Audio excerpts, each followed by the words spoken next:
So hi, welcome to Noise Podcast. I'm Shane. I'm Glory. And we're here with... I'm Scott Frenzel. And we're asking some questions today about his new single, Sugar High. So congrats on that. By the way, how do you feel about the response to it so far? It's been really great. Yeah, it's so amazing to see. I think I started in short form video, so that can feel so like transient in a way, like they live and die so quickly, but to have something that's a little bit more monumental feels really good. Hell yeah. The song rocks. Such Thank a fucking you. earworm. Thank you. Yeah, of course. So is there any meaning behind the single title or cover art?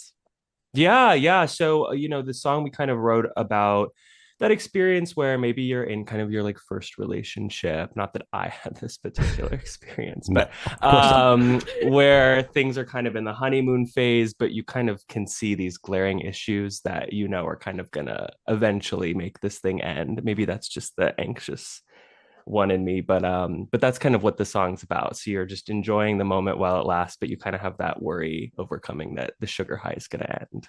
All right. Absolutely. And can you talk to us a little bit about the writing process for the single? Yeah, so I found, when I kind of wanted to do a music journey, it's been something I wanted to do since I was a kid. So this kind of felt like the right time. It's like you have this attention on you. If you want to kind of transition into this new thing, it's kind of now or never.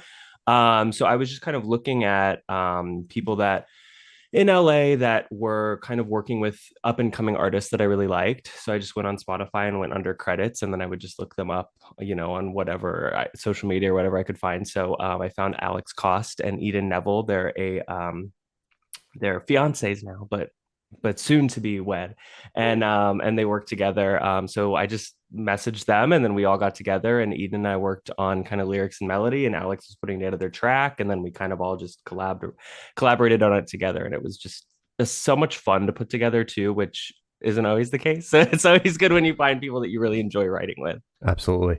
And obviously you got your start with short form content that had nothing to do with music. Like, kind of how are you working to make your audience like aware of your music and stream the song? Because obviously you grew your audience around something that isn't even remotely pop music. Yeah, no, totally. And it's so interesting because, like, to me, there's a lot of elements that connect, but it is still like you really got to hammer that in to people. And I think my misconception before I started social media was like, oh, once you have a big following, they just do whatever you tell them to do. And that's like not the case. Like, especially with short form content where, it, like I said, it lives and dies so quickly, and people may like only know a little bit about you, or only know like one type of video that you make. So it's definitely in a way feels like starting from square one, because it is like, okay, now I have to start this new thing and make it big. Like I made these other things big, but I'm like starting a leg up a little bit. So yeah, I don't know. It's interesting. I think I've started in different ways a lot of times, whether it was like I first started on TikTok, and then it was like, okay, now we're doing YouTube, and that was like kind of its own journey, and the content had to be a little bit different for that. So like it feels familiar in that way, a little bit frustrating because you just want to be a mega success right away. Yeah. But yeah, I think the thing I think I would say is anybody else that's going through it is like, don't get discouraged, because it's kind of what everybody goes through. And I feel so much more inspired by artists that I love to kind of be on this journey and to know a little bit more about what they went through before they got to where they are now. Absolutely. And are you struggling at all with like, you have this massive platform, but you pretty much have to like reteach it in a sense to like, this is now kind of my passion in a way? Yeah. I think it can be a little frustrating, but it's also what like separates the people that make it from the people that don't. Is like, I know a lot of people that kind of just stay doing the same exact thing because that's what's working and that's what's always worked. And it just hurts them so much to see the numbers be smaller because they're experimenting and learning a different type of skill, whether it be with more like acting, more like music, more just a different style of video to make. And I think that jumping off and being okay with failing is the thing that kind of separates that. So it is frustrating, of course, but it's been a really good turnout, which is great. That's good. Yeah, absolutely. And is there any anxiety with kind of putting this face forward of just like, this is my music, this is my very creative side, this is purely me, to this big audience where you've never shown this side before? It's really I went to my friend Lena Reagan, who's another amazing writer and artist. She has this group called the Songbird Society, and Hmm. it's just kind of like a group of writers, artists, producers, people in music that, I think the music industry, and I definitely felt this. I went to school in Nashville, so that was my first experience with the music industry, and there was a very competitive nature to it that I don't see in the content creation world. Content creators are, like, at least in my experience, very much like a high tide rises all boats. Like, everybody's willing to share any information they have. We're all texting each other, like, are you in this bonus program? Are you, doing this? And so that's really cool. And it's not always like that in music. So Lena really wanted to kind of create and carve out this space that was. And so a couple of the like kind of ground rules with the first meeting was like, don't, like, streaming numbers don't matter, follower counts don't matter, like, this is about you and your art or whatever area you do. So I went into this meeting, and so we're chatting, and it was funny because I was telling this one producer, I was like, yeah, I'm putting my first release out soon. He's like, I was like, I'm really worried because it's like, it's like, this is your, I feel like you don't get a first impression twice, and this is my first impression. And he's like, I wouldn't worry about it too much. Like, people don't really know about your first release that much. And I was like, well, I think they might actually know about mine a little bit, but Just a little bit. just a little bit. But I'm not going to say that because I agreed to the rules. So yeah, so it is definitely scary, and I'm kind of somebody that hides behind characters and like fable-esque stories that I kind of embellish in comedy. So it's very vulnerable to kind of put out a little bit of my actual story into the world, and something I am passionate about that for sure. Absolutely. How are you kind of balancing putting out, your regular short form as well as the music, and kind of promoting both on your platform? Are you struggling with that at all? No, I wouldn't say I'm struggling. It's like a whole new area to create content in, and I'm so used to making content that's like, oh, this is something that's relatable to the masses. And now it's like, okay, I have to, and I can pick and choose every day. Like, oh, I'll make a video about school lunch, I'll make a video about teachers, I'll make a video about like some nostalgia thing. Mm-hmm. And now it's like, okay, you have to attack this one song from 1,000 different angles in different videos all the time. So that's, I think, more been the challenge of is keeping it fresh and making it feel interesting, even though you're just talking about the same song over and over. But yeah, I'm kind of like mixing. I'm doing my best to kind of mix like my old style content with then like talking about music, so it can like live a lot longer, and it just doesn't feel like, oh, he was doing this and now he's doing that. It's a hard cut. Yeah. Yeah.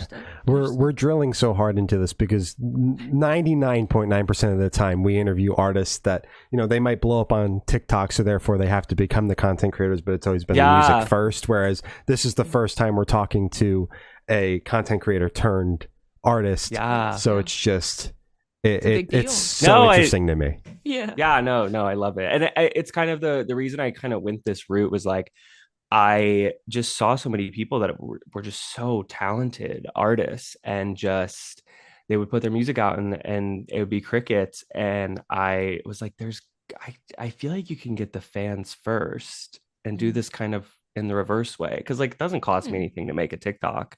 I just sat in my room, and I think the challenge is that everybody else, it doesn't cost them anything either. So you're competing with everybody that has a cell phone and wants to make videos.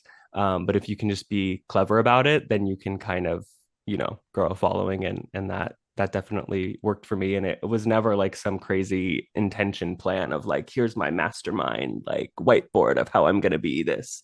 It just kind of worked out, but. Damn. So going into content creation and TikTok and YouTube, artistry, like music, has always been kind of like the end game. Yeah. It was like, even before I was doing content, it was, I have like demos from college that will never see the light of day, or maybe one day, maybe like a Jagged Little Pill 20th anniversary. There'll be but yeah, it's always been a part of it. Wow. So this is like a big moment. You're finally there. You're finally dropping the song. You've gotten to that point where you're at that point where you could just drop the music and be like, here we go. I've made it to the amount of people that I want in my following, and shit, congratulations. That's Thank huge. you. That's like genuinely, like, that's fucking awesome, dude. Thank you. Fuck yeah. Hell yeah. Okay. So what is your favorite lyric off this track, and what does it mean to you? Oh, it's so funny to me because, the response has kind of been, I mean, it's been like 12-year-olds, so I guess they don't have like the nuances of lyricism.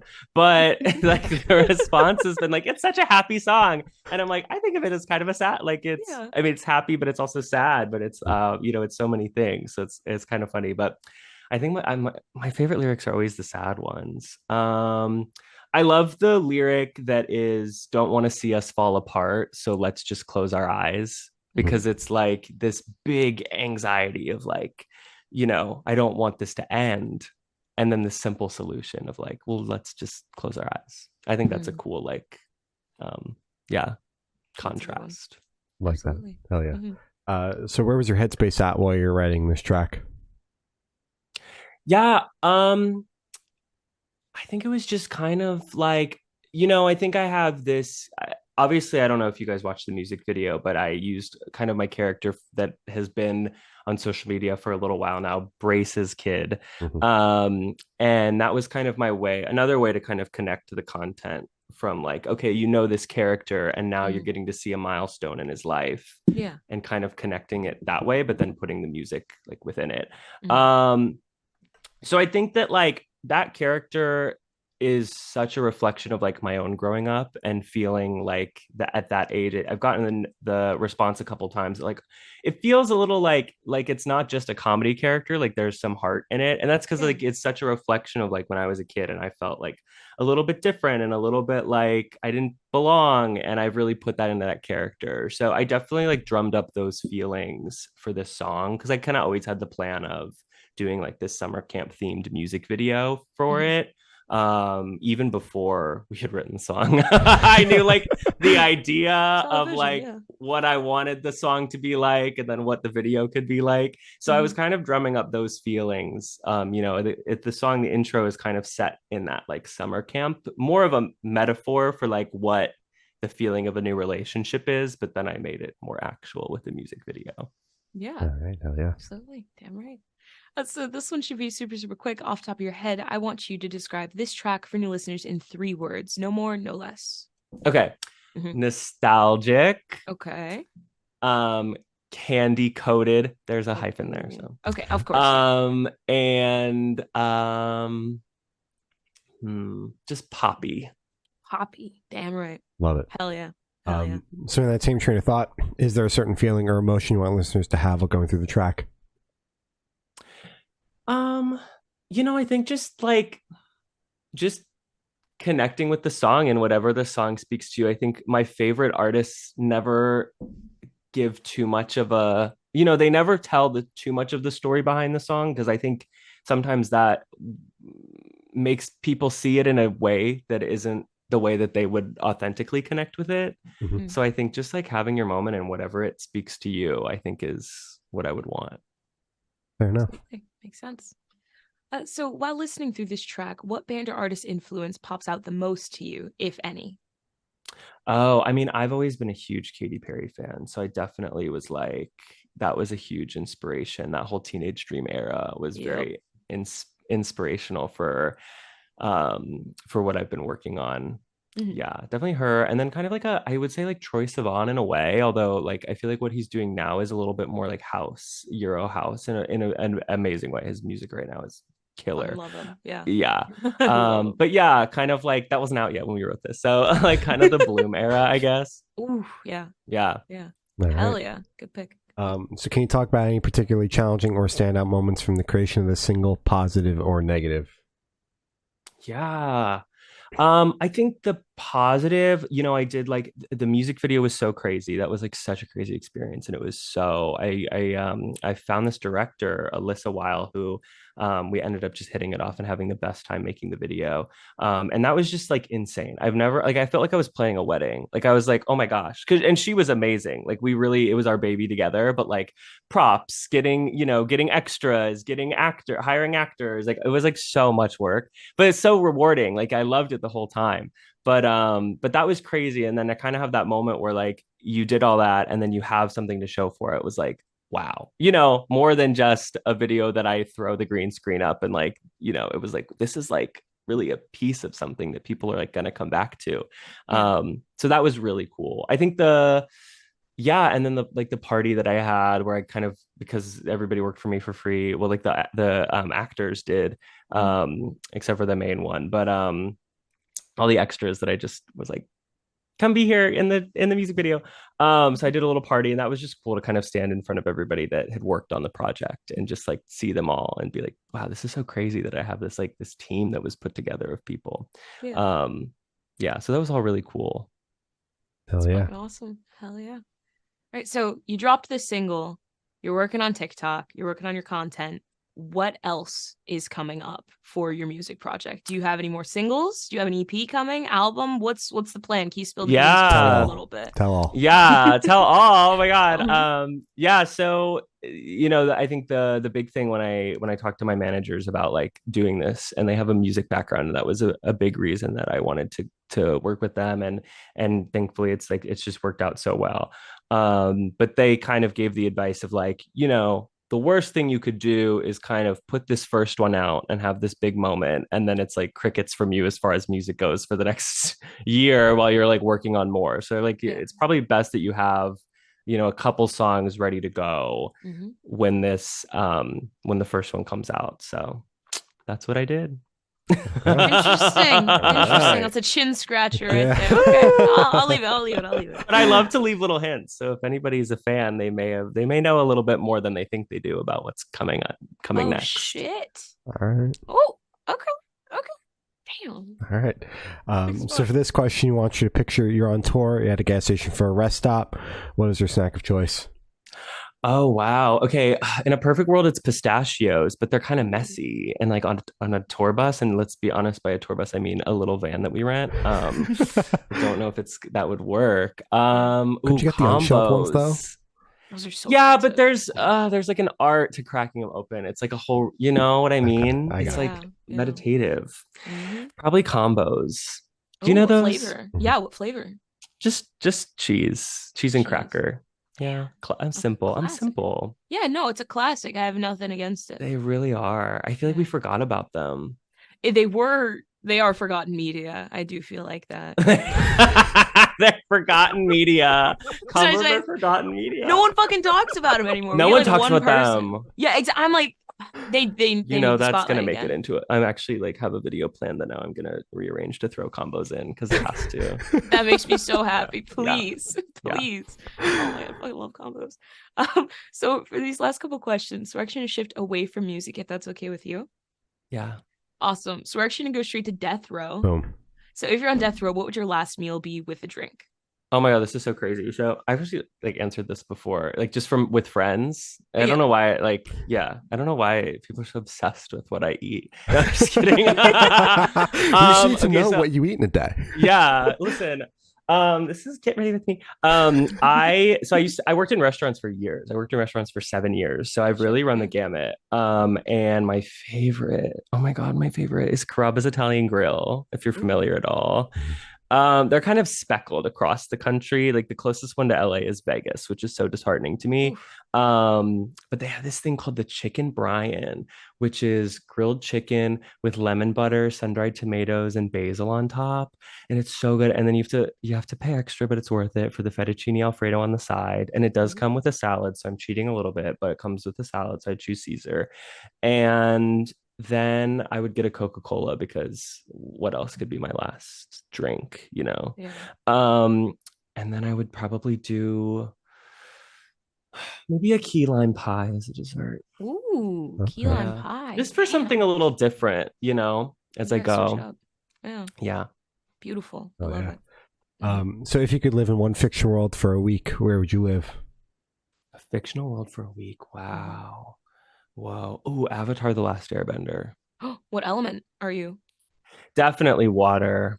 Oh. What are you? You're a fan?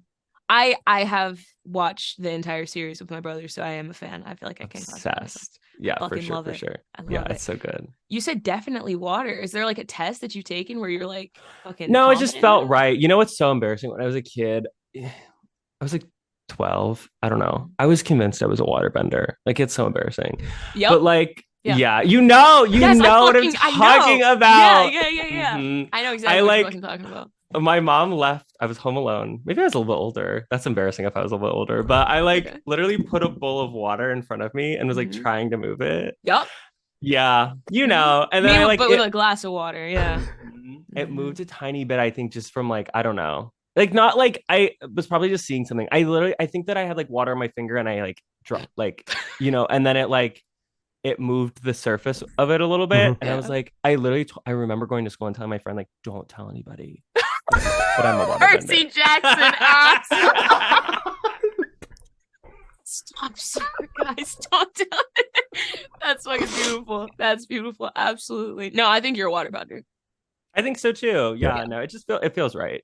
Yeah. It matches. It clicks. I see it. Yeah. Absolutely. Hell yeah. So I have the honor of asking the last question. Every single person we've spoken to has actually said it is the most important question. Wow. What is your favorite color? Oh, blue. blue. Water. See, it all lines up. It all and kind of like I see. Yeah. Your background. A lot of blue going on back there. there's a lot of blue going on back there. Yeah. It's branding. Exactly. Listen, it's a theme. Absolutely. you have to do what you have to do. Yeah. Exactly. So as Gloria said, that's all the questions we have today. Is there anything that you would like to plug? Yeah. So Sugar High is out now on all platforms. You got your Spotify, your Apple Music, your Amazon, your Tidal, your Tidal. YouTube. So listen to it, stream it, watch the music video. You can find my socials at scott.frenzel. And that's it. Oh, yeah. All right. Well, thank you for sound. It's been Scott Frenzel, and we have been the Good Noise Podcast.